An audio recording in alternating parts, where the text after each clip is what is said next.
cada uno de ustedes los que están aquí presentes. Quiero dar la bienvenida a este espacio para el encuentro sincrónico que tenemos con los estudiantes de la maestría en gestión de tecnología de la información. Hoy tenemos un espacio muy especial con el invitado José Eber Bonilla. Yo me preguntaba, bueno, ¿cómo le pregunto como un resumen de toda la experiencia al ingeniero?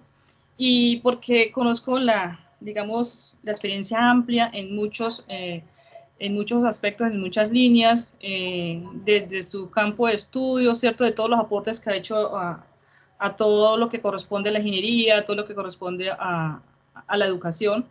Voy a permitirme como darle unos apartes de contarles un poco de quién es el ingeniero José Eber que nos acompaña esta noche.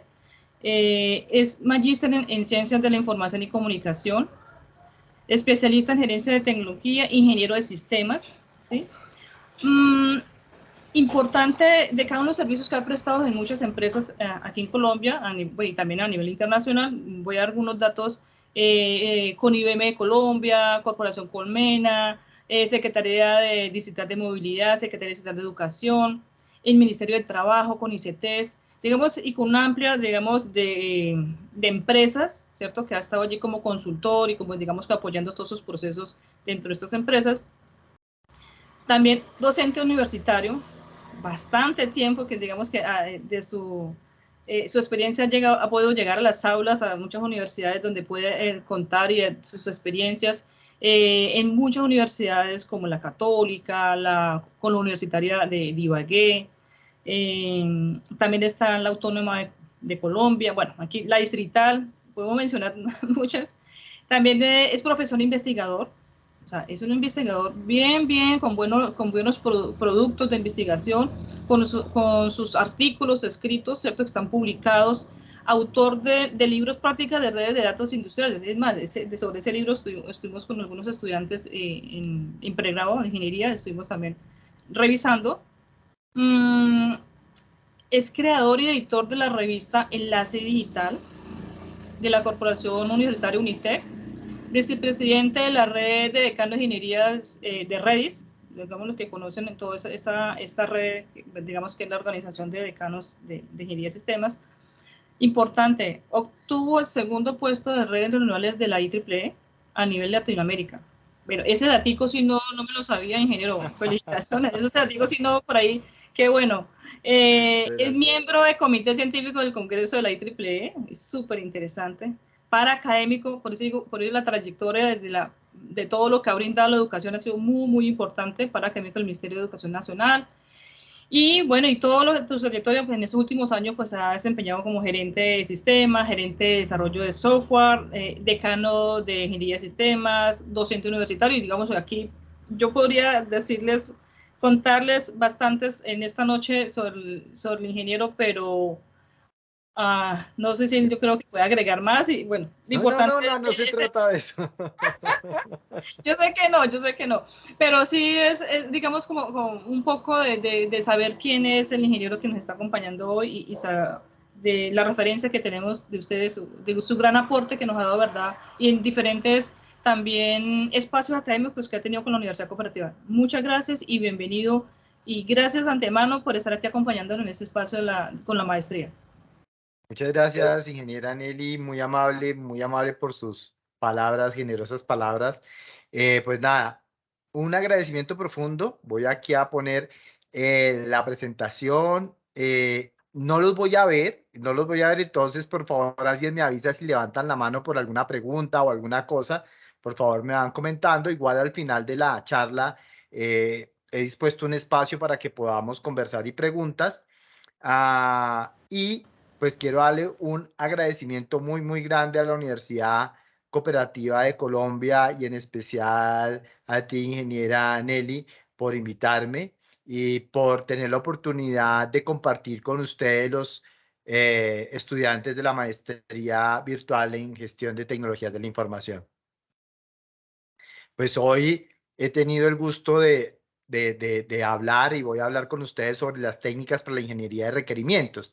Digamos que es un tema que en los últimos años parte de mi cabello blanco me lo ha vuelto así en las fábricas de software que he tenido la oportunidad de dirigir, en la cual hemos tenido algunos inconvenientes con el tema de requerimientos y cómo se levantan y cómo se hacen. Entonces, pues nada, vamos a dedicarnos a hablar un poco de esto, vamos a hacer un recorrido inicial, unos preámbulos, para luego caer en esas técnicas que queremos presentar. Entonces, lo primero que les quiero presentar es a Dilber. Dilber, los que lo conocen, es una tira cómica satírica, pero que está muy dada al tema tecnológico. En este caso, está hablando aquí, dice, le preguntan a Dilber que si el software ya está terminado, y él les dice con toda sapiencia, el software nunca está terminado. Y le vuelven y le preguntan, ¿y ya arregló todos los bugs que tenía el software? Y dice, no lo sé, no hay forma de saber cuándo se terminan los bugs. Y entonces el jefe le dice, tenemos problemas, no sé cómo manejarte porque tú no sabes mentir. Entonces él dice, con toda su capacidad, dice, bueno, ok, entonces el software estará perfecto en 2.3 días. ¿A qué voy yo con esto y por qué traje esta tira cómica? Porque es que muchas veces por la presión, los que somos arquitectos, ya sea arquitectos empresariales, de eso voy a hablar ahorita un poquito de arquitectura empresarial y de todo esto, eh, nos vemos abocados a dar unos tiempos que son definitivamente inexactos y que definitivamente no los vamos a cumplir nunca. Y parte de eso es en lo que tiene que ver con requerimientos, pero veamos un poco por qué llegamos a eso, por qué llegamos a ese punto. Entonces, primero que todo, quiero mostrarles cómo está el mercado del software, porque es que creo que el mercado del software cada día nos representa un espectro mucho más grande. Con esto lo que les quiero decir es que hay mucho por hacer. O sea, la profesión, el arte, porque yo todavía lo considero un arte y si no me lo creen, el día que ustedes, los que desarrollan software, están de mal genio o están tristes, a ver si producen líneas de código igual que cuando están alegres. Entonces, mientras eso siga siendo así, es muy complicado y depende mucho del ser humano. Y vamos a hablar un poquitico del tema del ser humano. Pero ¿cómo está ese mercado? Entonces, quiero mostrarles unas cifras en la cual se veía que hacia el 2020, a nivel global, la industria del software había crecido un 152%. Y en la región, ojo, en la región, en América, había crecido un 243%. Pero de ese 243% para las grandes empresas reportaba el 66.5% y para las MIPYME el 33%. Significa que hay mercado en ambas. Significa que hacer software puede darle a uno garantías allí. Pero de todas las líneas de negocio, ¿hay pregunta? En la primera actividad yo me hice con el compañero Julio Atanasio y nosotros participamos. Por favor, les encargo que cierren el micrófono. Ok, ya. Ok, bueno, qué pena. Perdón la interrupción. No, tranquila. Entonces, dentro de las líneas de negocio, fíjense que aquí está el desarrollo de sistemas informáticos y es la más importante. Pero fíjense lo que sucede en Colombia. En Colombia, antes se desarrollaba mucho software en lo que llamamos, mal llamado, las grandes capitales. Pero hoy, fíjense que en Antioquia hay un gran repunte, pero en los Santanderes, fíjense lo que está sucediendo. ¿Sí? Y hacia el Valle del Cauca. Entonces, hay un repunte importante de empresas de software en Colombia, pero no nos quedemos con esas cifras. Miremos un poco cómo está este tema. Mire que a nivel mundial, y estas cifras son del 2022, o sea, estos son de marzo del 2022, hace poquito, en la cual esta empresa se dedica, que es Gartner Group, esto es tomado de Gartner Group, una de las grandes consultoras en temas tecnológicos, y nos muestra cómo es la proyección. Y nos mostraba 21-22, pero yo quiero que miren el 23. Fíjense que en el 23, a pesar de las expectativas malas del año 23, se prevé que va a haber un crecimiento del software empresarial. Mire, el software empresarial va a haber un crecimiento del 11.9%. O sea, va a crecer más que lo que creció en el 2022. Esto es bien importante. ¿Eso qué significa? Que cada día dependemos más del software. Los seres humanos dependemos más del software. Dependemos absolutamente del software. Piensen en, habrá muy pocas cosas que no dependen del software. ¿Cómo ha sido la evolución del software en las empresas? Entonces, básicamente, este cuadro que es traído de hoy, él nos dice, mire, en la década de los 60, 70 era espagueti y era medio artesanal el tema. En las 70, 80 ya se empezaron a hablar de métodos estructurados y procesos en cascada. 80, 90, ojo, 80, 90 métodos orientados a objeto y medición de la productividad. Aquí sobre los 80 y 90 se empieza a hablar de la calidad del software y de la medición que se tiene que hacer a la productividad. Y nace el concepto de fábrica de software. Hace más de 40 años. Hace más de 40 años nace el concepto de fábrica de software. Pero a pesar de eso no lo hemos estandarizado. En los 90 hacia el 2000, iniciando este milenio, empezamos con el tema de arquitecturas de software y el tema de arquitectura de software quiero que lo tengan presente porque es un tema que nos va a dar unas pautas bien importantes sobre este tema de requerimientos. Y está la reutilización basada en flexibilidad, conceptos de madurez. Aquí el concepto de madurez para muchos de ustedes no es ajeno, el CMMI y otros modelos que nos permiten a nosotros verificar cómo es ese proceso y cómo lograr la madurez de las fábricas de software. No es el único que existe, ¿de acuerdo?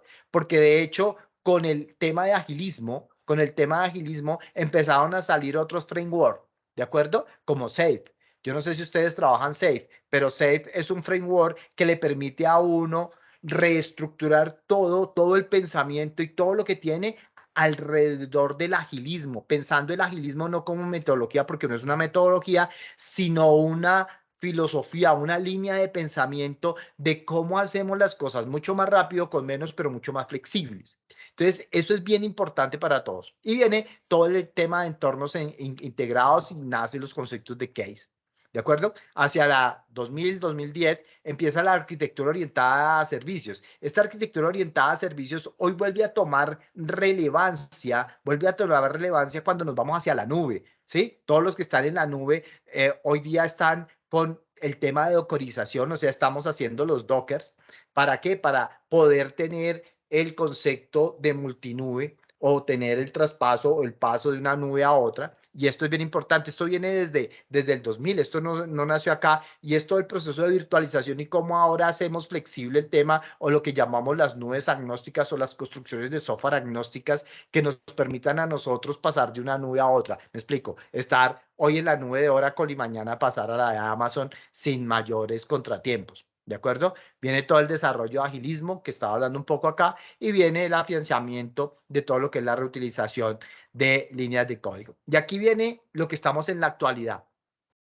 En la actualidad tenemos una conexión global y empezamos, el tema de arquitectura empresarial tampoco es nuevo, ¿de acuerdo? Tampoco es nuevo. Arquitectura empresarial es un tema que vamos a tocarlo un poquito acá y es la forma en la cual nosotros logramos unir el mundo de la gestión con el mundo tecnológico. Ya vamos a hablar de eso. Acabo de hablar de la computación en la nube, que me parece que es un tema muy clave para estos momentos porque nos da una flexibilidad muy grande y nos cambia el tema de CAPEX a OPEX, o sea, paso de invertir al consumo normal. CAPEX es cómo invierto, OPEX tiene que ver con la operación, o sea, lo vuelvo operación.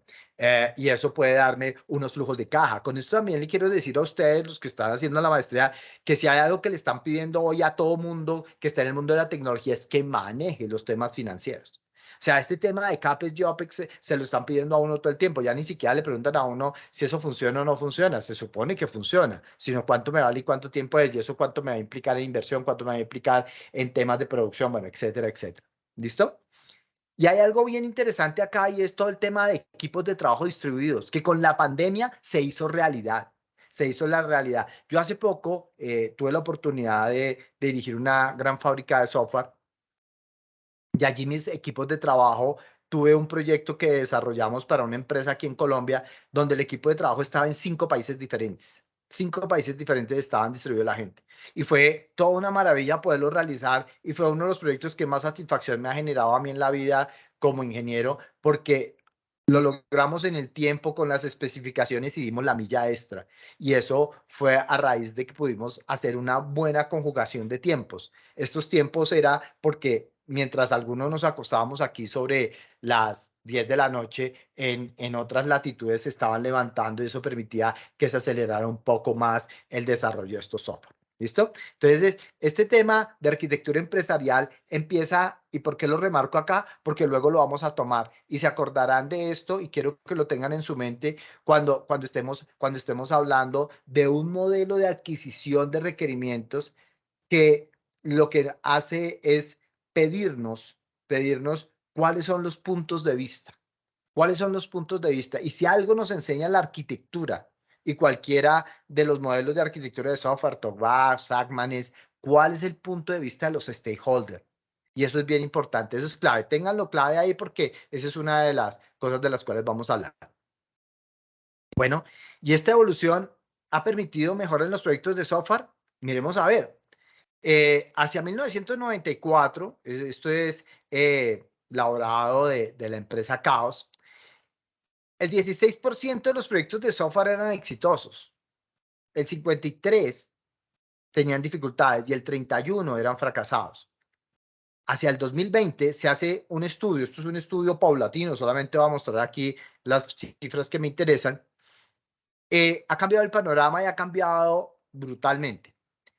Hacia el 2020 se logró determinar que el 31% de los proyectos han sido exitosos, el 50% con dificultad y el 19% fracasado. Fíjense que tanto el de exitosos como el de fracasados en un caso aumentó y en el otro disminuyó sustancialmente.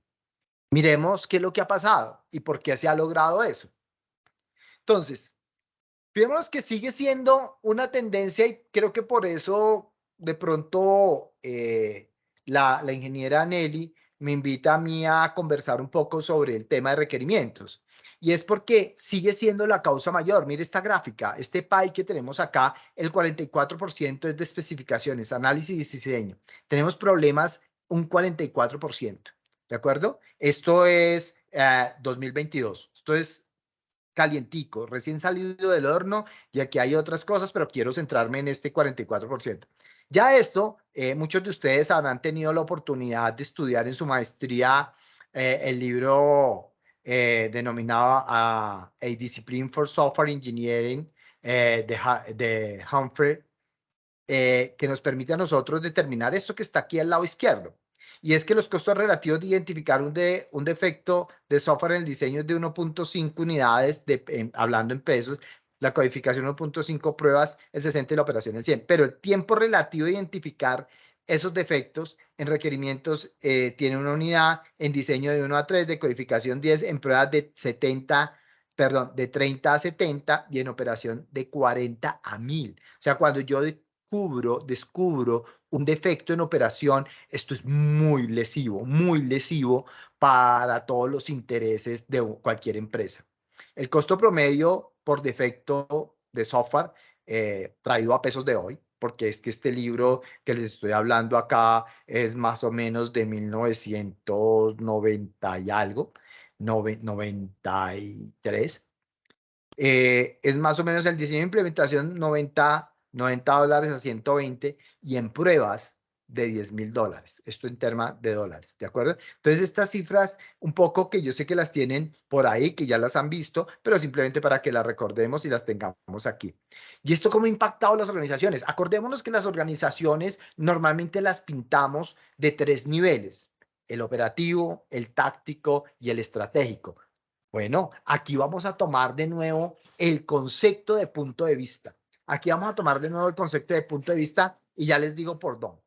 Entonces, lo vamos a tomar desde el concepto para producir software. Nosotros necesitamos lo que se denomina el ciclo de vida del desarrollo de software. No lo vamos a tocar aquí porque de eso no se trata y además ustedes se lo conocen de memoria. Pero sí quiero que miremos algunas cosas. La primera, desde lo estratégico es qué queremos lograr, hacia dónde vamos, cuáles nuestras metas, nuestros business goals. Y entonces, nuestro business goal nos lleva a algo que a esto en arquitectura son lo que se denominan los concerns. Los concerns son las preguntas y esas preguntas son las que nos generan puntos de vista. Estos concerns la van a hacer diferentes personas. Aquí está la parte de gerencia o lo que llamamos los C-level. ¿De acuerdo? Por aquí está la parte táctica, ¿de acuerdo? Y se van a hacer otras preguntas. Y por aquí está la parte operativa y se van a hacer otras preguntas. Pero ¿cuáles son las palabras claves que traemos desde el ciclo de vida del desarrollo del software? Entonces, tenemos unos usuarios, las tareas de los usuarios, y ellos quieren saber qué tareas son susceptibles de alcanzar para aportarle a las metas del negocio.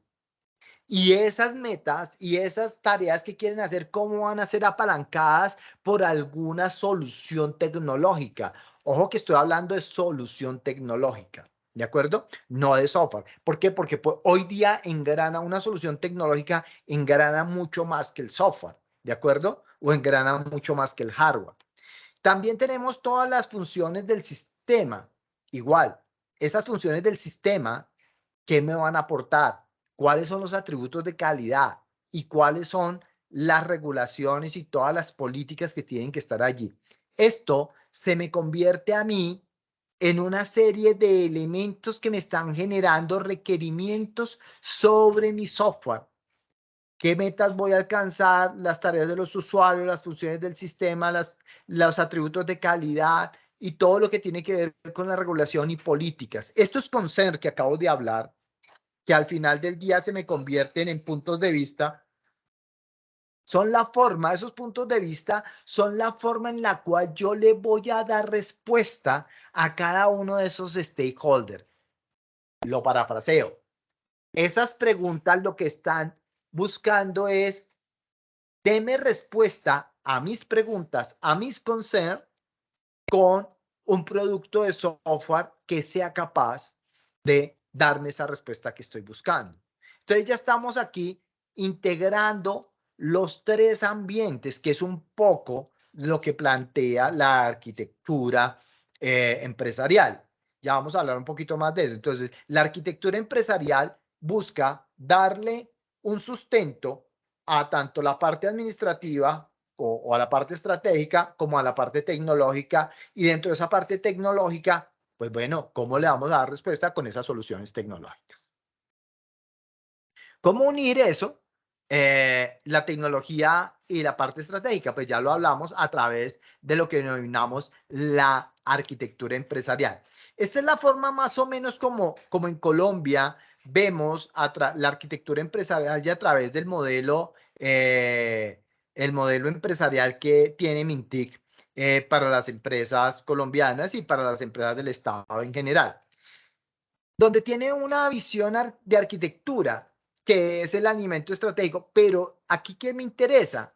Esa visión de arquitectura, que básicamente es la arquitectura empresarial, está soportada sobre las arquitecturas que son importantes y de donde nacen otros requerimientos, que es la arquitectura de información, que es la que me da los requerimientos de los datos, cómo se están transformando esos datos, cómo van esos datos de un lugar a otro, cómo van los datos a través de las diferentes interfaces que hay. Luego, ¿cuál es la arquitectura de negocio? Define todas esas reglas de negocio que son importantes tener en cuenta a la hora de. Normalmente, estas arquitecturas de negocio se modelan a través de procesos, pero hoy ustedes saben que esos procesos se unen, se hace un merge, se hace una amalgama entre los procesos y lo que tiene que ver el software. Pues podemos tener allí varios ejemplos, como es el caso de Visagi, en el cual yo desde Visagi puedo llamar aplicativos de diferente índole e ir completando todo el proceso. Está la arquitectura de aplicaciones, que es el que nos entrega a nosotros y nos determina el qué se debe hacer y un poco la estrategia de cómo se debe hacer. Pero para decirme ese qué debe hacer, tiene que haber entendido la organización. Y por supuesto, está todo el tema de arquitectura tecnológica, que me da todos los demás elementos que están allí asociados a esa solución tecnológica. Pero todo esto, fíjense que hay tres escalones allí. Está el gobierno de implementación, o lo que llamamos el gobierno de la tecnología, que En eso podemos tener a COVID y cualquiera de estos que son muy buenos en eso. Tenemos todo lo que es el portafolio de proyectos. ¿Por qué es importante el portafolio de proyectos? Porque de todo esto van a nacer proyectos que me van a permitir llegar. Recuerden que las arquitecturas siempre nos plantean tres elementos básicos, Una SIS, que es el estado actual, un to be, que es donde quiero llegar, y básicamente lo que llaman brecha, que es cómo lo voy a llenar, y eso lo que hago es un roadmap. Hago un roadmap que es el mapa de ruta que debe seguir la organización para ir del estado actual al estado deseado a través del desarrollo de proyectos que generan valor. Estas preguntas que teníamos acá, lo que buscan es, de todo esto, ¿qué me genera valor para la organización? La pregunta es para ustedes. Lo que ustedes hacen sí genera valor. ¿Y qué es generar valor? Cuando estoy contribuyendo a la meta. ¿Y cuando estoy contribuyendo a la meta? Básicamente cuando suceden dos cosas. La primera, que yo esté generando más ingresos para mi organización, o cuando estoy disminuyendo los costos. Eso es generar valor. Lo pongo en palabras muy llanas, porque muchas veces me preguntan, ¿y qué es generar valor? Mire, yo hago mi trabajo. Y yo les digo, sí, yo sé, usted hace su trabajo, llega a las 8, sale a las 5, y durante ese tiempo, ¿aumentó las ventas de su empresa? No. ¿Disminuyeron los costos de su empresa? No. Entonces usted todavía no está generando valor, ¿vale? Hay que tenerlo muy en cuenta porque eso es parte de la cadena de valor. Pero volviendo acá, todo esto se me convierte a mí al final del día en especificaciones. Cada una de estas visiones, cada uno de estos puntos de vista me van a generar a mí especificaciones. Entonces, ¿qué pasa? Que ya tengo un mundo de especificaciones. No es la especificación única de un usuario con el cual me senté a revisar y a decirle qué es lo que usted quiere que haga el software. No, no, sino que es la mirada de un conglomerado de personas que tienen deseos y necesidades diferentes. Y ahí es cuando ya podemos decir que he logrado una palabra que ha hecho carrera dentro del mundo del software, una elicitación.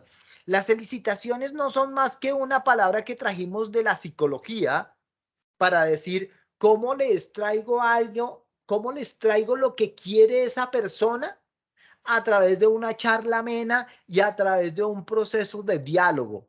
Por eso para mí, me escucharán acá decir que para mí el recoger, el obtener, el lograr amalgamar los requerimientos es un proceso de diálogo.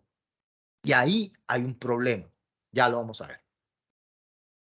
Vuelvo a traer a Gilbert, a Gilbert con este tema, y es, y hablando un poco de las arquitecturas. Entonces el jefe le dice que ha promovido a Ted a arquitecto de software. Ojo con esto porque de pronto se les parece a cualquier cosa, a cualquier evento de sus organizaciones. Dice que ha promovido a Ted a arquitecto de software, pues porque él sabe que Ted no sabe codificar, o sea, él no sabe programar. Entonces dice, pero fíjense que al final del día, pues pensé que era una mala idea, pero recordé que los monos, también los micos, los gorilas, algunas veces son astronautas. Entonces, Gilbert le dice, pero tú sabes que los monos no son capaces de pilotear un cohete. Y le dice el jefe, sí, lo sé, pero Ted tampoco nunca escribirá código.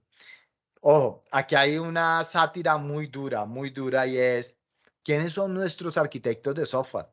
Nuestros arquitectos de software sí saben de software, sí han escrito software, porque es que esto ser arquitecto de software con base en lo que hacen otros, y yo no he escrito software, no sé qué es lo que pasa, no sé la problemática del software, pues es muy complicado poder llegar a ser un buen arquitecto de software, ¿de acuerdo? Entonces, sigamos. Y esto cómo se ve ya desde las fábricas de software, porque esto al final del día tiene que verse de una u otra forma enmarcado dentro de las empresas que se dedican a hacer el software. Entonces, dentro de las empresas que se dedican a hacer el software, fíjense que aquí traigo un modelo, que es un modelo muy sencillo, en el cual tenemos dos ambientes, el cliente y la fábrica. Y entre eso, ¿qué media? Pues que el cliente tiene unos requisitos de servicio, unas pruebas de aceptación y su proceso de implantación. Por el otro lado, la fábrica pues coge esos requisitos, los analiza, los elabora, los construye. Aquí dentro de la construcción tenemos que se construyen y se prueban, y viene el proceso de transición, que es pasar al nuevo modelo o hacer el proceso de despliegue y puesta en producción. Y dentro de esto, ¿qué media? Media la gestión de proyectos. No olviden esto. Esto es bien importante, la gestión de proyectos. Y si ustedes se leen la última versión del PMP, es una maravilla. Una maravilla porque está muy orientado al agilismo, pero muy orientado también nos da unos visos muy importantes en todo lo que es el desarrollo de software y el desarrollo tecnológico. El Acknowledge Book está acompañado de unos elementos que están en línea y de una serie de literatura que está en línea muy buena que está en ese caso. Pero volvamos a nuestro tema. ¿Qué pasa con las especificaciones que tenemos acá? Entonces, esas especificaciones son un elemento primordial para las pruebas de aceptación. Y una de las cosas que usted tiene en la gerencia de proyectos que tiene que hacer es algo que se llama los criterios de aceptación. Con estos criterios de aceptación es que usted va a entregar el software. Y con los que usted se puso de acuerdo con su cliente que si usted cumplía estos criterios de aceptación, él le recibía su producto de software. Por lo tanto, el que las especificaciones queden bien hechas es elemento sine qua non, un elemento primordial. Por el otro lado, tenemos que dentro de la construcción que están las pruebas, estas especificaciones son parte primordial de lo que llamamos de los scripts de prueba, los casos de prueba, como lo quieran llamar. ¿De acuerdo? Algunos son más osados. Me dicen, es que yo ya no hago casos de prueba, yo soy ágil y las pruebas se hacen con el cliente ahí en caliente. Yo, ok, quiero ver qué es lo que está probando con el cliente. Quiero ver que si usted está probando una pantalla o sí, hagamos una pantalla, un CRUD, cuando ingresa los datos sí quedan almacenados en la base de datos y cuáles son las pruebas que van a hacer. No, pues yo le voy dictando. ¿Y dónde está el data pool? ¿Dónde está el dataset que necesita usted para poder hacer esas pruebas? ¿Dónde está creando cada uno de los casos? El caso extremo, el caso medio, el caso que nunca se va a presentar. O sea, están haciendo las cajas de prueba de caja blanca, de caja negra. Es que el agilismo nunca ha peleado con eso. Yo no sé de dónde sacaron. Creo que hay una mala lectura con el agilismo. ¿De acuerdo? Pero volvamos acá. Para que estas pruebas sean certeras, necesitan estar acompañadas por estos criterios de aceptación. O sea, si estos criterios de aceptación son acá, son probados y esto se logra, pues significa que he logrado que esos criterios de aceptación estén de acuerdo a lo que quería el cliente, por lo tanto el cliente me puede aceptar el software. Y es mucho más fácil la entrega. ¿De dónde nació? De las especificaciones. Y esto es lo que sucede en las fábricas de software. ¿Dónde está el problema? Que estas especificaciones no están bien hechas, por lo tanto estos criterios de aceptación no están bien hechos. Y es porque ustedes conocen la razón. Muchas veces el cliente no sabe qué es lo que quiere. Entonces, aquí es donde nos metemos en el concepto de con todo esto que está pasando, pues se requiere un concepto que se llama ingeniería de requerimientos. Y este gráfico que tengo aquí a mano derecha es muy importante porque los criterios, la ingeniería de requerimientos es llegar a un consenso.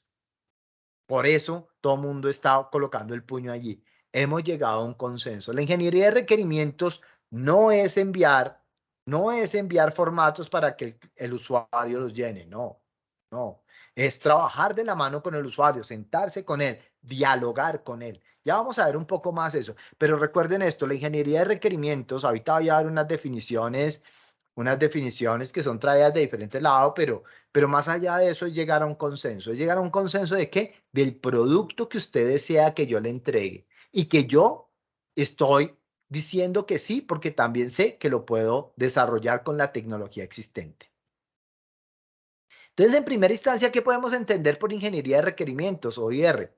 La ingeniería de requerimientos es un proceso de descubrimiento, ojo, es ayudarle al cliente a descubrir qué es lo que quiere, ayudarle a refinar, a hacer un refinamiento de ese proceso para que logre entender, porque muchas veces está pidiendo cosas que no necesita o se está quedando corto en su imaginación, por lo tanto necesita que le ayudemos en ese proceso. ¿Listo? Y luego modelamos y luego especificamos y terminamos validando. Esa validación es la que al final nos dice qué es lo que vamos a construir, qué es lo que se desea construir. Entonces, ojo, ayudamos a descubrir, refinamos, modelamos, especificamos y por último, validamos. Ese proceso, como les digo, es un proceso de diálogo. Es un proceso de diálogo y por ser un proceso de diálogo tenemos una serie de problemáticas que tenemos que entender al usuario. Lo primero que tenemos nosotros que hacer para levantar unos muy buenos requerimientos es entender lo que se llama el dominio del problema. El dominio del problema es que si estoy hablando de la parte jurídica, no soy abogado, pero tengo que entender algunos conceptos jurídicos que son importantes para no llevarlo. Si soy del sector educativo, tengo que entender algunos conceptos y tengo que entender más o menos qué es lo que ellos persiguen y cuáles son sus dolores. Y así en cada uno de estos elementos, porque eso hace que la comunicación fluya y que fluya más fácilmente. ¿Esto qué me lleva a ver? Que vamos a tener diferentes puntos de vista sobre el mismo concepto. A mí esta gráfica me encanta porque depende desde la perspectiva que lo vea. Para uno de ellos es un 6, para el otro es un 9. Y esto sucede muy a menudo en las conversaciones, que terminamos diciendo, entendimos el requerimiento y todos los de la mesa dicen, sí, es claro el requerimiento. Y el que lo escribió fue el que menos lo entendió. El que lo levantó escribió cualquier otra cosa. Por eso es necesario que una vez se levanta el requerimiento, decir, todos estamos de acuerdo que lo que se busca es tal cosa y volverlo a releer. No importa, para que todos estemos viendo el mismo punto de vista. Estamos de acuerdo que esto, y esto es un ejemplo claro que me sucedió hace unos 6, 7 meses. Todos estamos claros que esto va a funcionar en la nube de Azure. Esa pregunta nunca se hizo. Y cuando fuimos a montarla, nosotros desarrollamos todo el software en la nube de Amazon. Y el cliente dijo, muy bien, funciona muy bien, pero yo estoy en Azure. Afortunadamente, nosotros tenemos por principio desarrollar software agnóstico a la nube. O sea, nosotros desarrollamos arquitecturas agnósticas y utilizamos todo lo que no tenga que ver en conexión directa, y fuera de eso, pues dockerizamos y tenemos los containers y todo este tipo de cosas que nos permiten a nosotros movernos. Gracias a eso pudimos dar un vuelco muy ágil y irnos hacia Azure. Pero eso nos costó y nos costó tiempo. ¿Sí? Entonces, primer elemento, ¿estamos todos entendiendo lo mismo? Eso es importante. Y un segundo elemento dentro de esto. Recuerden que la persona con la que ustedes están hablando tiene un modelo mental diferente al de ustedes. Tiene un modelo mental diferente, con unos prejuicios, con unas filosofías, con unas experiencias, con unos saberes, con unas interpretaciones diferentes a la suya. Y seguramente ni siquiera es ingeniero. Lo cual complica todavía más el tema, pero además lo enriquece. Lo enriquece si yo lo sé modelar, si yo lo sé modelar, si yo lo sé entender. Entonces tengan en cuenta eso. Tenemos diferentes puntos de vista, pero además personas que tienen otro pensamiento y otro modelo. Y le quiero sumar a esto el tema intergeneracional. El tema intergeneracional marca un sesgo muy importante, tanto para los jóvenes como para los que tenemos acumulado años de experiencia. ¿Por qué? Porque vemos la vida diferente. Los jóvenes la ven de otro ritmo. Y lograr la conexión entre esos dos mundos a veces es complicado, pero se logra. Es simplemente que todos seamos flexibles, que tengamos un pensamiento flexible que así lo permita. Y viene algo que para mí es sencillamente genial. Y doctora Nelly, algún día quisiera conversar con ustedes sobre esto, que me parece genial. Ya me ha dado unos réditos muy importantes, y es el diseño centrado en el ser humano. La idea, ¿cuál es? Que todo lo que hacemos, lo hagamos para el ser humano. A veces se nos olvida que las ideas nacen de los seres humanos para construir artefactos para los seres humanos que van a ser usados por los seres humanos. Y a veces construimos cosas que quieren los seres humanos para seres de otro mundo, no sé para dónde, porque no no compagina. ¿Y esto qué es? Básicamente traemos acá el design thinking, todo el concepto de experiencia de usuario, el user experience, todo el tema de diseño de servicio. Esto es clave. Hoy día, más que nunca, el diseño de servicio es clave. Todo se tiene que convertir en servicio. El cliente quiere servicio, pero lo quiere ya, lo quiere right now. Y eso es importante. Todo el tema de la creatividad inteligente, aunque suene de, oiga, ¿cómo así la creatividad inteligente? No todos los que son creativos. Es que detrás de esto hay un concepto y es, bueno, los que han leído a Eduardo de Bono, Los 7 sombreros, colocarse uno en los zapatos del otro y mirar 7 o más preguntas diferentes sobre un mismo elemento para conseguir el momento de quiebre y cómo la solución puede ser algo totalmente disruptivo. Está todos los sistemas inteligentes y todo lo que es la experiencia de aprendizaje. Todos estos conceptos, una solución se debe convertir en una experiencia de aprendizaje muy tranquila para el cliente. Por eso lo que está al lado derecho. La idea del diseño centrado en el ser humano es crucial. El objetivo de la ingeniería es mejorar la actividad humana, no convertirla en una pesadilla.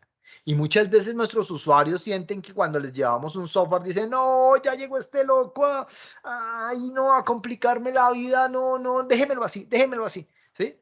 Y entonces es por eso, porque sienten que no les estamos ayudando. Este es un buen concepto que algún día espero poder conversar con ustedes un poco más ampliamente sobre él. Y está todo el tema, ya aquí un tema más formal, extraído, perdón, de la IEEE, que es que la ingeniería de requerimientos es un conjunto de actividades relacionadas con la identificación y comunicación del propósito de un sistema. Ojo con estas palabras, identificación y comunicación. Tenemos que comunicar, dialogar, con el propósito de que hoy que estamos en un mundo donde el software es intensivo, ¿de acuerdo? Podamos darle a la gente en el mundo real, a esos usuarios reales, lo que están buscando, ¿de acuerdo? Básicamente parafraseando un poco el tema. Y entonces, ¿qué podemos entender por un requerimiento? Entonces, básicamente un requerimiento, esto también es traído de la IEEE, pues es una condición o capacidad de un usuario que necesita para resolver un problema. Este es un primer acápite. Un segundo acápite nos dice, es una condición o capacidad que debe tener el sistema o un componente para satisfacer un contrato, pero además esa especificación debe estar en un documento formal. ¿De acuerdo? Aquí es cuando yo peleo con todos los de agilismo. Y es, peleo con varios. Uno con, yo no acepto que haya una persona que sea el analista de requerimientos y QA. No, o usted es analista de requerimientos o es QA. Yo no sé quién se inventó y quién malinterpretó el agilismo o cualquiera de sus vertientes. Una persona que levanta requerimientos es una persona que sabe de eso, sabe hacer preguntas. Y el que sabe hacer QA, pues no es solamente el que sabe hacer el tema de hacer las pruebas de software de lo funcional. ¿Y dónde quedó lo no funcional? Y entonces les digo yo, haga un script para probar tal cosa. No, yo no sé programar. ¿Cómo alguien que está metido en el mundo del software y que hace pruebas de software no sabe programar? No, eso no se puede admitir. Eso es como si yo juego fútbol y no le sé pegar al balón. No, venga, eso no tiene sentido, ¿sí? O no me sé amarrar los guayos, o no sé, ¿sí? Cosas de ese estilo. Entonces, por eso, ¿por qué peleo? Porque es que muchas veces digo, ¿dónde está quedando todo el tema de documentación? El agilismo no dice no documente, dice es documente de forma muy ágil, pero y lo mínimo que pueda hacer. No documente, en ningún lado dice eso. Yo quiero que alguien me muestre donde diga, en cualquier manifiesto del agilismo diga, no se debe documentar, no, ahí no dice eso, ¿de acuerdo? Y la C, que es básicamente decir que A y B lo que nos está diciendo es que el requerimiento es una expresión, una representación en forma de documento de las condiciones o capacidades que debe tener esto. ¿Y esto para qué nos sirve? Cuando hacemos contratos, estos son los elementos que al final del día nos sirve para decirle al cliente, venga, que eso fue lo que usted y yo convinimos. Esto fue lo que usted y yo llegamos a un acuerdo y que esto es lo que vamos a realizar. Porque ustedes saben, ustedes y yo sabemos que los clientes todo el tiempo van cambiando de requerimientos, todo el tiempo. Y por eso nace el agilismo, de cómo le damos atención a eso. Y por eso el thinking design, el design thinking nos permite a nosotros hacerlo mucho más ágil y poner al cliente a pensar mucho antes para poder lograr eso. Y aquí vuelvo a traer a Dilbert. Y él nos dice, este es buenísimo porque creo que a ustedes les ha pasado. Aquí hay una niña que está, le está diciendo al señor, oiga, venga, quiero comenzar a desarrollar, a diseñar su software, pero necesito los requerimientos. Y entonces lo que quiero es que me diga qué es lo que usted quiere alcanzar. Y entonces él le dice, pues yo quiero alcanzar lo que usted me diseñe. Dice, no, espéreme. Dígame qué es lo que quiere alcanzar para que yo lo pueda diseñar. Y él dice, mire, la verdad, al final de toda esta historia, es que yo espero que usted me diga qué es lo que va a hacer el software. Y él le dice, y ella le dice, mire, cabeza dura, que es el trick school. Y dice, cabeza dura, mire, la verdad es que yo no puedo hacer nada si usted no me dice qué quiere hacer con ese software. Y él al final le confiesa y le dice, ¿será que usted puede diseñarlo para que me diga cuáles son los requerimientos? Esto nos pasa porque el cliente muchas veces no sabe qué es lo que quiere. Muchas veces no sabe, quiere un software, ¿para qué? No sé, algo que me haga, no sé, una suma, ¿no? Pues para eso tiene un Excel. O quiero para que pueda yo hacer la transformación digital de toda la organización. El proceso de transformación digital no es un problema de software, ¿de acuerdo? Podrá tener algunas aplicaciones y alguna cosa. La transformación digital es un problema mental de entender cómo realmente podemos agilizar y volver servicios todo, ¿sí? Pero eso es otro paseo, eso es otra charla. Ya hablamos de los inconvenientes, pero generando todo este tema de requerimientos, pues tenemos algunos inconvenientes que ya los hemos hablado: requisitos incompletos, falta de participación del usuario, rotación de requisitos, recaudo de recursos desperdiciados. Y aquí hay algo que me parece genial, y esto lo traigo del PMI, del PMBOK, y es el gold plating, ¿de acuerdo? Para los que no sepan qué es gold plating, es corromper el alcance. Y esto sucede mucho en los proyectos de software, y es corrompemos el alcance. Tenemos un alcance y por quedar bien con el cliente le seguimos metiendo el alcance, y eso hace que ni alcancemos en tiempo, ni alcancemos en plata, ni alcancemos en recursos, y al final del día el proveedor termina siendo el Paganini. ¿Por qué? Por ponerse a decir sí.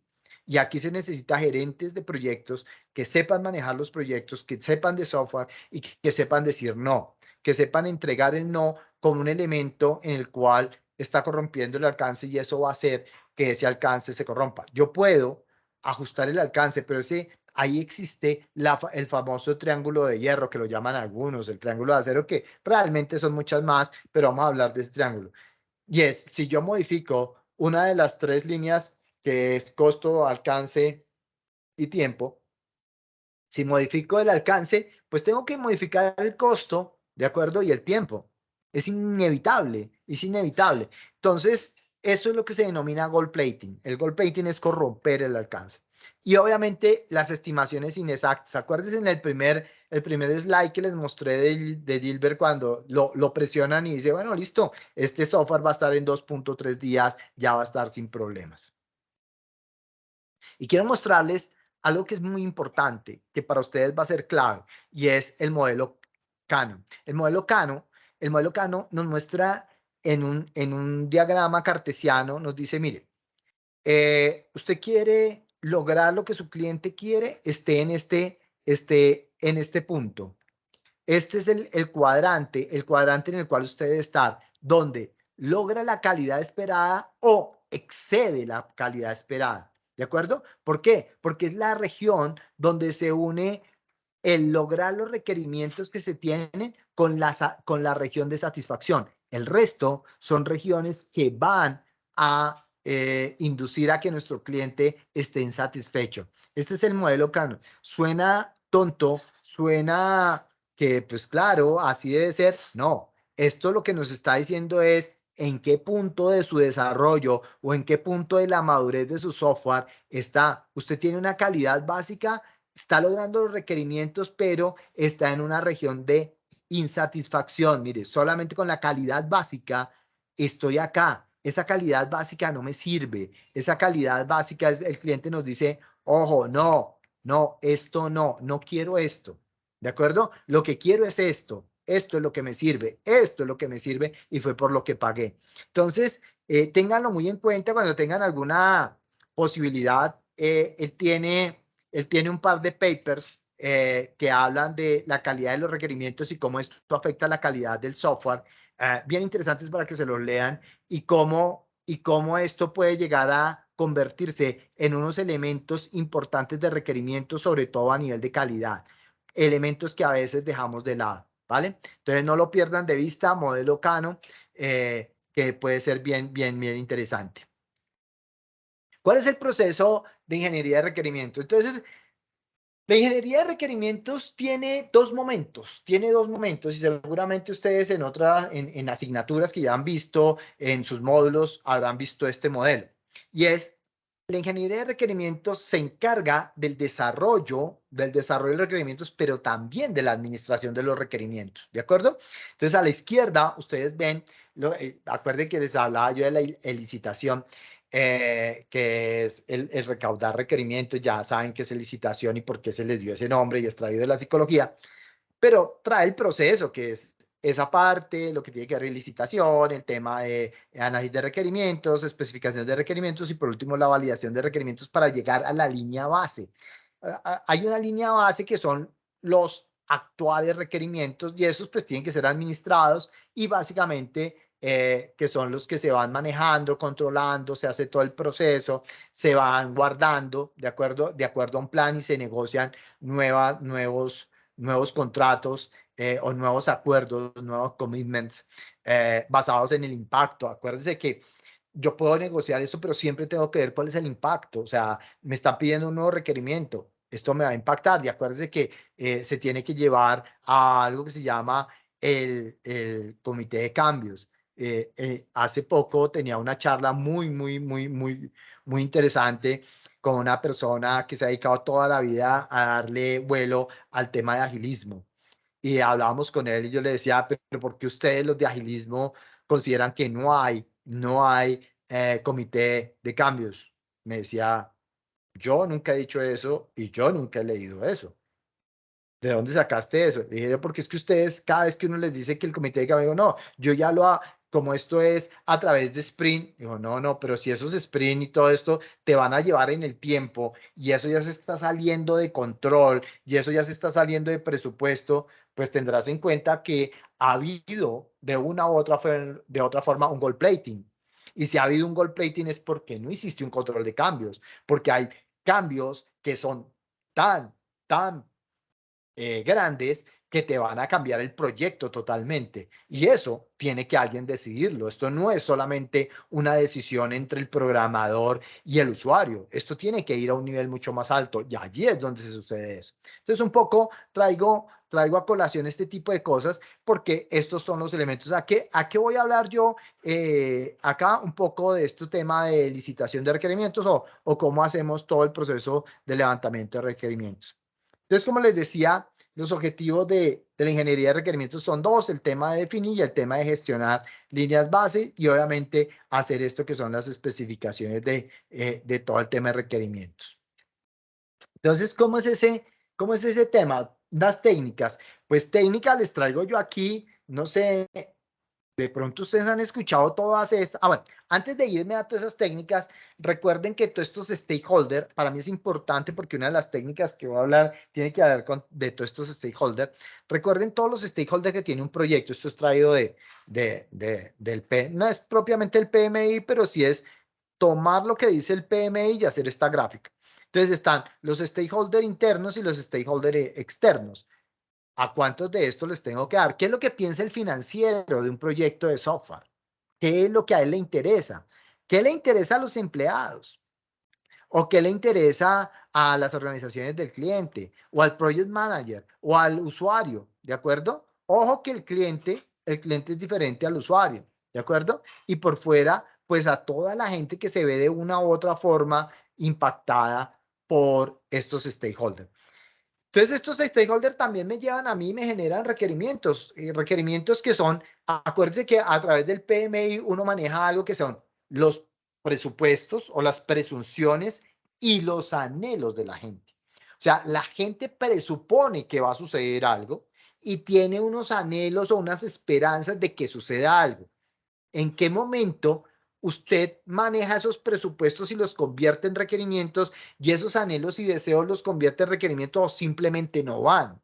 ¿De acuerdo? Porque normalmente lo que sucede es que cuando usted tiene un proyecto y la gente ha expresado sus anhelos y sus deseos y esos no se ven reflejados en el software, son los primeros en decir que ese software no sirve, que ese software no corresponde a lo que querían. Y es porque no se ven dibujados allí, no se ve la imagen de ellos, no se ven retratados allí y eso hace que ya vaya a haber problemas en el momento de la implementación del producto de software.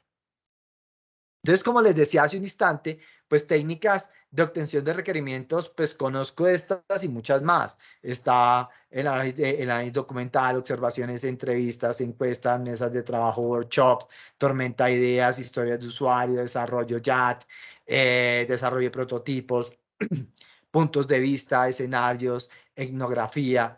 Voy a tocar algunas, cinco o seis de estas muy rápidamente para que ustedes se den cuenta un poco de la potencialidad de algunas de ellas. Entonces, miremos algunas. Entonces, la entrevista, que es la más típica, el diálogo. Ojo, todo lo que yo hablo aquí, todo lo que ustedes van a ver aquí, está basado en el diálogo, en eso que hablé hace un rato. El levantamiento de requerimientos tiene que ver con el diálogo, por eso la palabra elicitación. Entonces, la entrevista, pues básicamente es un intento de recoger la información que otra persona me va a entregar, que normalmente no es una información que esté muy depurada, pero sí tiene que ser, la entrevista tiene que ser un elemento estructurado. Uno no puede ir a hacer una entrevista sin haberla estructurado antes. Algunos aspectos importantes que ustedes deben tener: la preparación, el entrevistar a la persona adecuada, quién me puede entregar la información, cuánto es la duración. Una entrevista más de una hora es cansona, tediosa, y ya la gente se cansa y ya no me da información. ¿Y qué formato de entrevista? ¿Qué forma va a ser? Ojo, usted en la entrevista tiene que hacer preguntas que la respuesta sea amplia. Usted no puede hacer preguntas donde la respuesta sea sí o no. De eso no se trata. Usted lo que trata es de que la gente le entregue mucha más información y por eso usted tiene que crear, para hacer una entrevista de levantamiento de requerimientos, usted tiene que crear un ambiente propicio para que la gente se suelte y la gente quiera contarle todo lo que desea contarle y que usted tenga la capacidad de hacer de que ellos le cuenten, que le tengan confianza y le puedan contar muchas cosas, porque de eso depende un buen levantamiento de información. Este es uno de los elementos de esto. Hay talleres, hay formas de preparar a la gente para hacer entrevistas. Bien, y si en algún momento lo podemos hacer, pues no va a ser hoy, pero podemos hacerlo. Algo muy común y que se vive hoy, la historia, la famosa historia de usuario. La famosa historia de usuario, que lo que se busca es, eso que hicimos allá en la entrevista es que nos lo cuente el usuario. Entonces, es que el usuario, a través de un proceso conversacional y formulado, nos deje los requisitos por escritos, ¿de acuerdo? Pero para eso hay que guiarlo. Hace un rato les dije que no era viable, que no se buscaba que la gente simplemente le mandara un formato. Escriba la historia de usuario. Yo le digo, ¿qué tiene que tener la historia de usuario? Tiene que tener cuatro campos, 5 campos. No. Tiene que guiarlo, tiene que estar con él, porque yo muchas veces he hecho la prueba con mis ingenieros y les digo, venga, usted que es el que está levantando los requerimientos, está levantando la historia de usuario, hágame la historia de usuario sobre cómo crear una macro en Excel. Y ustedes los vieran, no son capaces.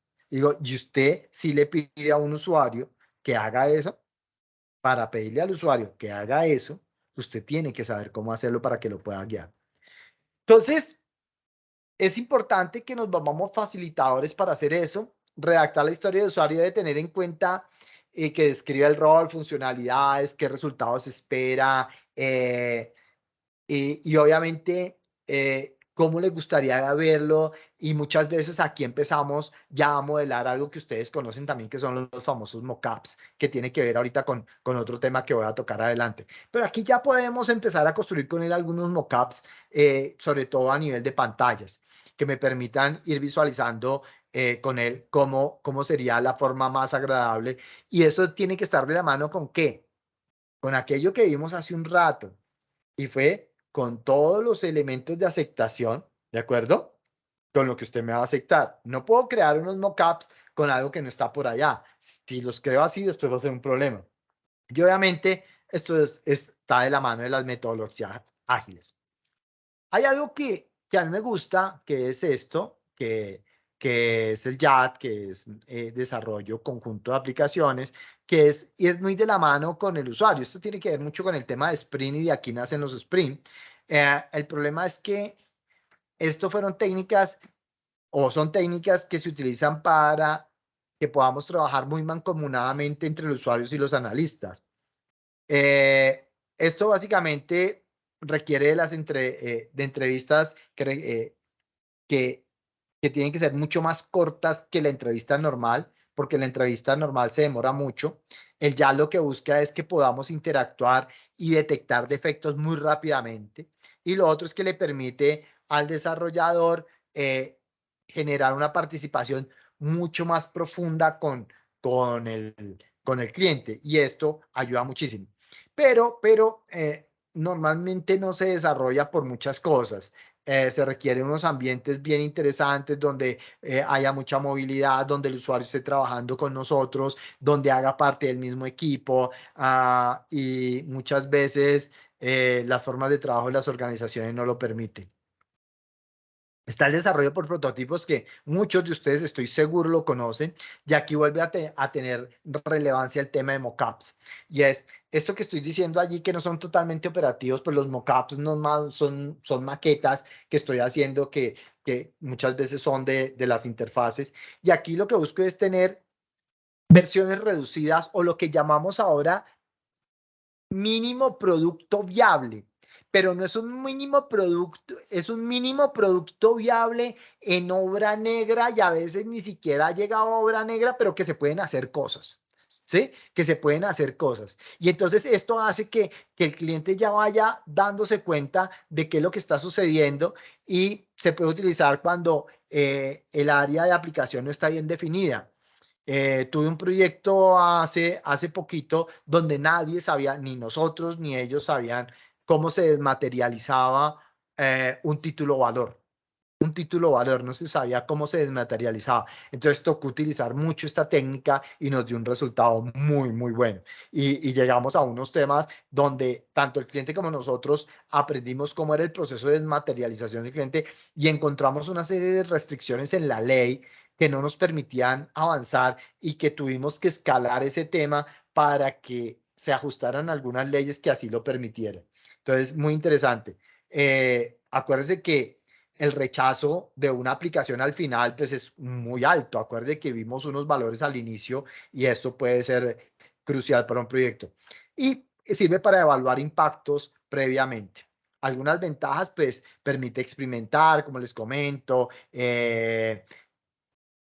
hacer rápidamente que funcione. Y aquí hay algo que yo personalmente he podido ver, y es que estos prototipos, cuando tiene uno un equipo bien interesante, bien bueno, esos prototipos, el mismo cliente dice, no, ese prototipo déjemelo funcionando porque lo quiero. Un poco lo que sucede con el agilismo, y es, produzcame pequeños fragmentos o mínimos productos viables sucesivos que yo pueda ir usando, y usted incrementalmente me lo va mejorando, pero yo obtengo producto desde el mismo inicio. Es un poco la misma filosofía, y eso da un resultado fenomenal, y seguramente ustedes lo han experimentado en sus organizaciones y en los proyectos que han estado. Sé que así es. Y este es uno de los que más me gusta a mí, el tema de puntos de vista. El tema de puntos de vista es cómo yo le doy respuesta a los concerns de todos esos stakeholders que vimos y de esas preguntas que vimos en uno de los slides, esos concerns que son preguntas y cómo lo convertimos en realidad a través de un producto. ¿Por qué esto? Porque cuando tengo tantos stakeholders, pues muy seguramente cada uno tiene una visión diferente del sistema y esto hace que sus requerimientos entren en conflicto y que se tenga que llegar a algún consenso. Y cuando yo logro amalgamar en una sola vista o en varias vistas, pero que se ven todos reflejados, hace mucho más sentido para todos y se llega a un consenso y esto es bien interesante. Los invito a que miren este modelo. Es el modelo que se llama BORD, que es definición de requerimientos orientados a puntos de vista. Es un método que está diseñado para tal fin. Y las etapas principales, pues, es identificación de los puntos de vista que nacen de los concerns, estructuración de los puntos de vista, que es hacer diagramas y poner en que nos pongamos en consenso, y por último, seguido documentar esos puntos de vista, y por último, hacer el trazado de vista del sistema, y es cómo se vería ese sistema una vez se ha entendido todo este tema. Es bien interesante esta forma de levantar requerimientos, de verdad que es bien, bien interesante. Viene el tema de escenarios, que también es bien interesante, es generar escenarios cuando estamos en presencia de sistemas que son más por eventos, que tienen un comportamiento por eventos. Y entonces es, ¿qué pasa si dado este evento, sucede esto otro? Y si no sucede, ¿qué pasa? Esto nace del famoso what if. What if es qué pasa si. Y entonces se necesita modelar por eventos y un poco a través de diagramas de Petri, de allí nace poder hacer eso, y matemáticamente es bien, bien, bien interesante. Uno de los modelos por escenario, que yo sé que ustedes lo han usado muchísimo, es los casos de uso. Es nacido de ahí, del tema de escenarios, que es un poco de cómo se documenta este tipo de requerimientos. Ustedes saben que los casos de uso nos permiten a nosotros ver los actores, las funciones y un poco los resultados y un poco qué está sucediendo en esto. Y si yo estoy utilizando UML, pues puedo ver los momentos de transición que hay y puedo tener unos diagramas bien interesantes a través de eso. Nace del concepto de modelado por escenarios. ¿De acuerdo? Y pues el tema de UML pues es una que se ha utilizado mucho, y obviamente a UML, el caso de uso nace en toda la corriente de orientación a objetos, pero no se queda ahí, ha evolucionado y se puede hacer mucho más que de la orientación a objetos, ¿de acuerdo? Entonces, bien interesante este. Y por último, quiero tocar esta, que es la etnografía. La etnografía básicamente es cuando yo tengo que tener en cuenta que mi sistema va a funcionar en un sistema social y organización diferente, que no lo conozco, y por lo tanto se hace necesario que tenga unas técnicas de observación para determinar cómo es ese mundo, cómo es ese tema. Si a mí me llevaran, por dar un ejemplo, al mundo de los farmacéuticos, yo tendría que levantarlo a través de etnografía, porque yo no conozco el mundo farmacéutico. Entonces yo tendría que empezar a entender la composición social, la composición organizacional, y cómo es todo el entramado y cómo es toda la malla que se sucede allí, y los métodos etnográficos me permiten lograr eso y me permiten pues generar cómo la gente lo trabaja, cómo la gente lo hace, cómo es que logra que su trabajo llegue al final para poder construir modelos de automatización un poco. Si yo estuviera creando RPAs, por ejemplo, tendría que estar en eso. O buscar de una u otra forma con ellos una cooperación y conocimiento de la gente que está alrededor para poderme nutrir y llegar a eso. Es claro, y desde ya ustedes dirán, muy bien, pero eso significa que la etnografía por sí sola no me da los requerimientos. Sí, es claro, no, necesito acompañarlo de otros elementos como son los casos de uso. Entonces, ya para finalizar, como inicié, pues quiero hacerlo con Dilbert. Y aquí Dilbert le dice que incluye, que los requerimientos que él le pasó incluyen muchísimas características y que ese sistema no será producto para un humano por su grado de complejidad. Y el cliente le dice, ah, bueno, entonces, por favor, a los requerimientos, anéxele que sea fácil y fácil y de fácil uso. Entonces, ojo que eso nos puede pasar cuando tenemos requerimientos demasiado complejos y le contamos al cliente, porque realmente, ¿cuál es el problema? El problema es que el que los tiene que quitar el grado de complejidad somos nosotros los ingenieros, volverlos sencillos para que pueda ser entendido por el cliente, pero aún mejor, que sea entendido por nosotros mismos. Entonces, señores, muchas gracias. Abro el espacio para preguntas y el conversatorio. Muy amables. Muy bien, bueno. Gracias, ingeniero. Entonces, como lo dijo el ingeniero, ya está el espacio para preguntas, entonces puede levantar la manito, activar su micrófono, por favor. Un tema muy interesante. Creo que las palabras de decir que es un arte y una pasión, ¿cierto? Definitivamente es un arte, la ingeniería de requerimientos. Y yo sé que aquí, de los que están aquí conectados, de los estudiantes de la maestría, muchos lo viven a diario, ese tema y cada uno de lo que comentaban aquí. Bueno, Walter, ya se animó Walter, por favor, activa su micrófono. Ahorita seguimos con Yesid. Buenas noches, muchas gracias, profe. Muy buena la charla, súper interesante.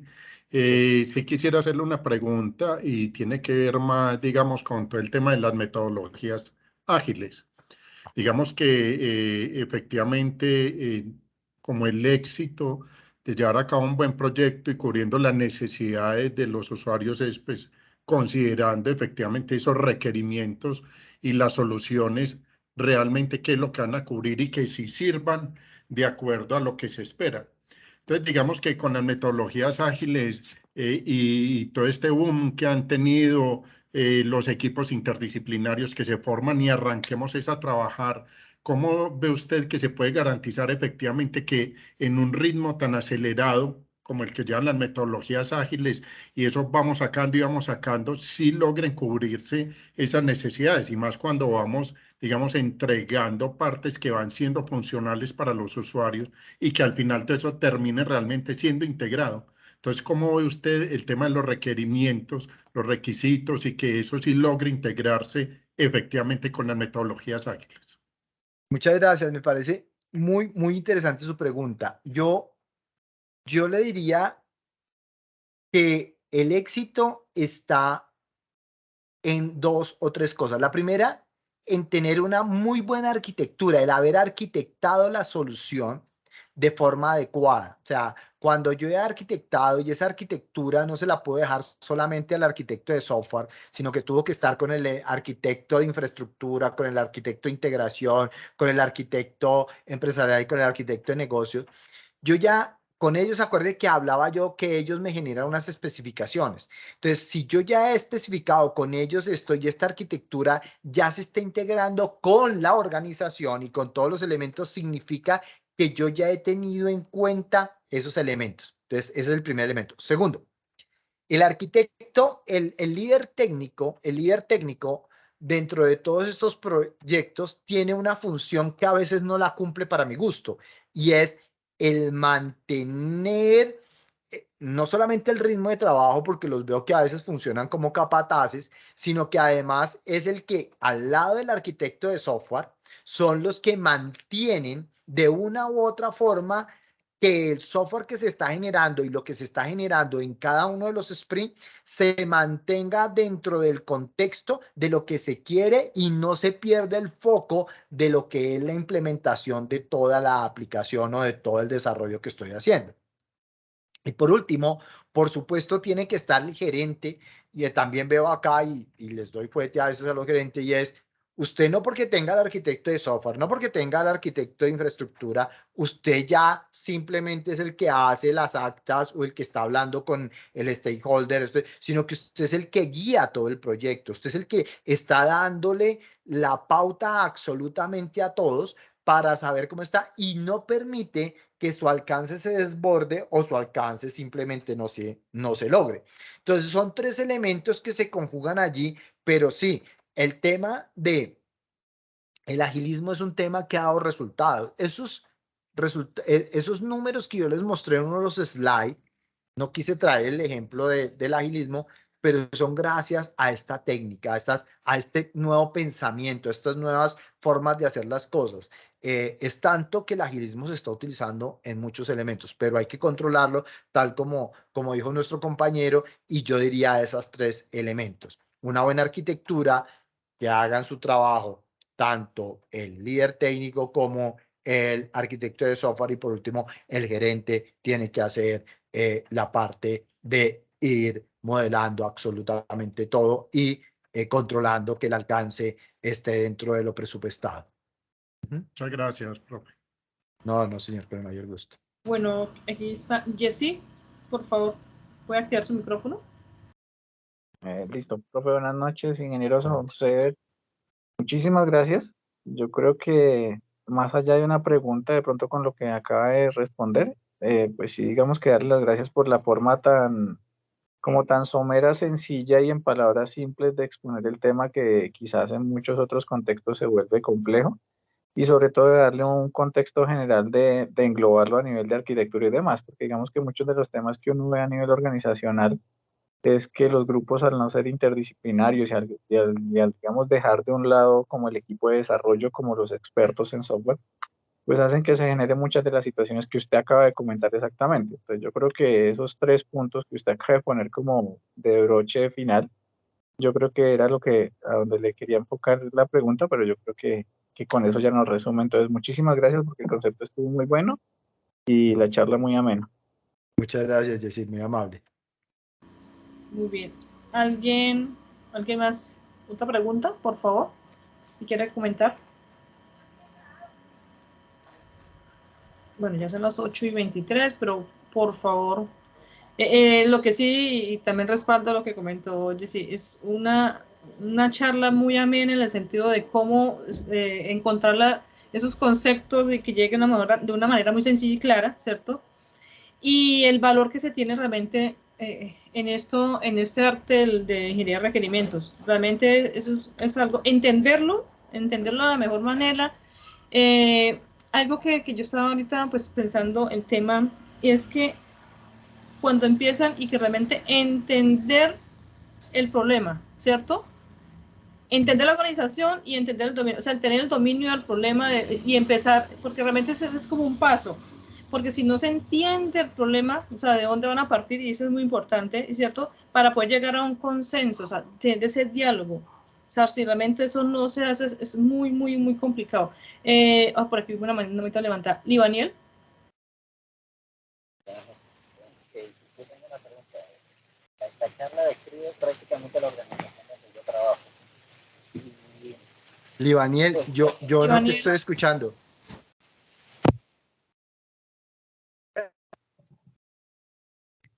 No. Creo que ¿Y ahora? ¿Aló? Sí, mejoró. Sí, mejoró, listo. Pues la charla describe muy bien la empresa donde yo trabajo, en el Banco de Bogotá. Pues yo tengo una consulta sobre eso. En organizaciones que son demasiado grandes y que de pronto nosotros no estamos en esos roles tan altos dentro de la organización, sino estamos en un nivel como más táctico. ¿Cómo poder llevar ese mensaje a la parte ejecutiva de una organización para poder vender que el buen levantamiento de las necesidades de nuestros usuarios puede ser la solución? O sea, vivimos ahora mismo un problema de 20% de ejecución exitosa de proyectos y el resto o se retrasan o no se cumplen, y son esas colisiones que tanto que nos mencionaban durante la charla. ¿Cómo poder nosotros, desde un rol un poco más táctico, vender esa idea? Porque de pronto nosotros lo vemos muy claro y a nivel ejecutivo ya no se ve tan simple la solución. Sí, a veces, y gracias por la pregunta. Mira, a veces no es tan fácil hacerlo de abajo hacia arriba, lo que llamamos el modelo bottom-up. Normalmente es top-down. Pero algo que yo normalmente le digo a las personas del nivel táctico es, fíjense que si ustedes cuando les llegan los requerimientos piden un poco más de especificación o piden un poco más de integrarlo y ustedes mismos empiezan a generar esto y empiezan con esto hay que hacer lo que yo denomino un piloto y decir, venga, paremos un momentico, hagamos un piloto de esta forma, obviamente muy bien organizado, en lo cual usted pueda demostrar que si se hace la especificación y se tienen en cuenta los diferentes elementos y factores que hemos hablado en esta charla y muchos más, por supuesto, y que eso ya después se lleva a una especificación y se sigue todo el proceso de ingeniería de requerimiento en corto tiempo, es que esto tiene que ser en corto tiempo, eso da mejor resultado que lo que se está haciendo ahorita, ¿sí? Porque es que, ¿qué he visto yo? Yo lo que he visto es, metámosle al tema de agilismo porque esa es la solución. No es cierto, no, eso es una mentira, eso no es cierto. El agilismo es bueno, pero cuando usted lo hace organizadamente. El agilismo en ningún lado dice que el agilismo es bueno cuando usted es un desorden y usted esos procesos son desordenados. No, el agilismo como cualquier metodología da resultado en la medida en que estemos organizados. Entonces, el empezar por eso, y yo le diría, y esto te lo digo porque, pues obviamente tu banco es muy grande, pero he tenido la oportunidad de dar esta misma sugerencia en empresas más chicas y realmente me han llamado a decirme, ingeniero, la verdad me dio resultado y con el piloto que hice, hoy me creen que organizarnos un poquito nos da mejor resultado. Entonces yo te diría que si empiezas a plantear un piloto totalmente organizado de cómo se debe recoger, de cómo se debe hacer, y haces notar que esos tiempos que de pronto gastas al inicio los vas a recuperar en unos sprints más cortos, o que las historias de usuario son mucho menores, o que las historias de usuario quedan muy bien identificadas y que cuando se hace el backlog ya no se llena tanto y no tengo tantas deudas técnicas. Eso la gente va comprando esas ideas porque dice, oiga, sí, ya no tengo que hacer refinamiento, ya no tengo deuda técnica, ya no me esfuerzo más. Eso hace que esos tiempos se ganen y ahí es donde se ve la ganancia y es mucho, mucho más. Eso me gustó, el que escribió eso de que agilismo no es facilismo, me gustó. Un aplauso para él, me parece buenísimo. Sí, es. Sí, de verdad, muy bien. No sé si le doy respuesta a tu pregunta.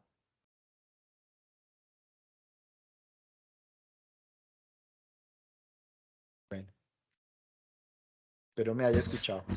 No, yo creo que sí, y precisamente ahorita cuando se abrió el Señor, muchas espacio. gracias. Oh, gracias, Livania. Voy a intentar implementarlo, a ver si me creen. Muy Sí, bien. sí, seguro, te van a creer. Creo que sí.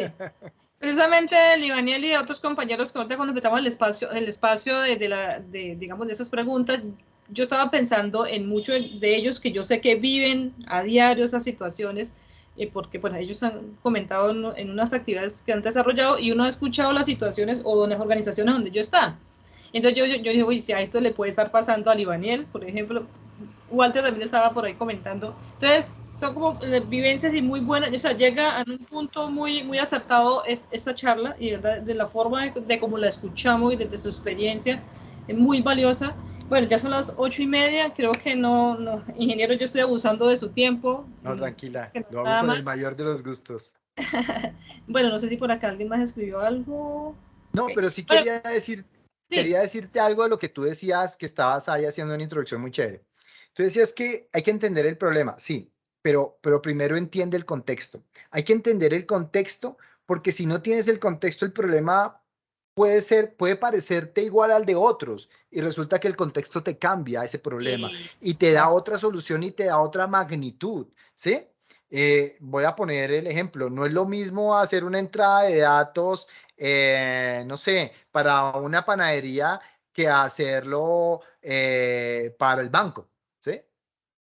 Sí, ya me cambió, pero es del mismo CRUD. Totalmente diferente, claro, Sí, claro. es el mismo CRUD. pero sus necesidades son diferentes y el contexto, el dominio es diferente, ¿sí? Entonces, allí nos cambia la panorámica. Entonces, es importante eso, entender ese dominio es bien, bien claro. Okay, muchas gracias por esa claridad. Bueno, también compartí aquí su correo electrónico por si los estudiantes pues tienen, se animan en algún momento a hacer alguna consulta, pues me atreví a compartirlo también. Entonces, no, por favor. Sí. Bueno, creo que vamos a cerrar el espacio, ese espacio tan provechoso y tan agradable de poder compartir con el ingeniero. Igual la grabación, voy a tener la grabación, la voy a compartir a los estudiantes en el campus virtual y también al ingeniero para que tenga su recurso como tal. Muchas gracias.